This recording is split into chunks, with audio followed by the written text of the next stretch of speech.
2023 সালের ওডিআই বিশ্বকাপের পর খুব একটা ওডিআই ফরম্যাট খেলেনি ভারতীয় দল।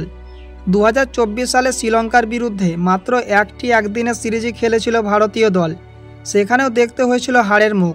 সামনেই আইসিসি চ্যাম্পিয়ন্স ট্রফি 2025, ওডিআই ফরম্যাটে হবে প্রতিযোগিতা।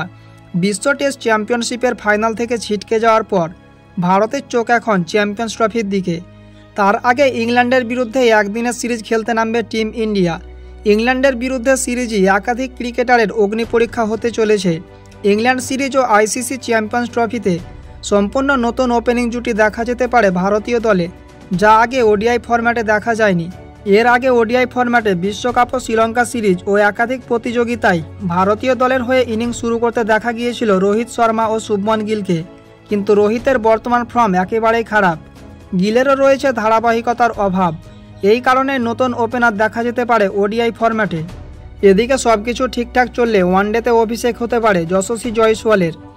দেশের হয়ে এখনও পর্যন্ত 18টি টেস্ট ও 23টি টি20 খেললেও এখনও পর্যন্ত ওয়ানডে অভিষেক হয়নি যশস্বী জয়সওয়ালের।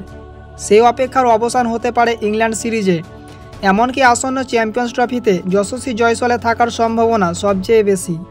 এমনকি সদ্যই শেষ হওয়া বর্ডার গাভাস্কার ট্রফিতে ভারতের হয়ে সর্বোচ্চ রান করেছিলেন যশস্বী জয়সওয়াল। 43.44 গড়ে তিনি রান করেছিলেন 391, একটি সেঞ্চুরি ছাড়াও আছে দুটি হাফ সেঞ্চুরি। ওপেনিংয়ে ভরসা দিয়েছিলেন যশস্বী। সেই ক্ষেত্রে চ্যাম্পিয়ন্স ট্রফিতে রোহিতের সঙ্গে ওপেন করতে দেখা যেতে পারে বাঁহাতি এই ব্যাটারকেই। আসন্ন ইংল্যান্ড সিরিজ ও আইসিসি চ্যাম্পিয়ন্স ট্রফিতে রোহিত শর্মা ও যশস্বী জয়সওয়াল ওপেন করলে বাদ পড়তে পারেন শুভমন গিল, কারণ কেএল রাহুল ফর্মে রয়েছে। ঘরোয়া ক্রিকেটে দুরন্ত ফর্মে থাকার কারণে দলে ফিরতে পারেন শ্রেয়াস আয়ারও, ফলে অফ ফর্মে থাকা শুভমন গিলের বাদ পড়ার সম্ভাবনা প্রবল। শেষ পর্যন্ত কোন সিদ্ধান্ত নেয় বিসিসিআই সেটাই এখন দেখার বিষয়।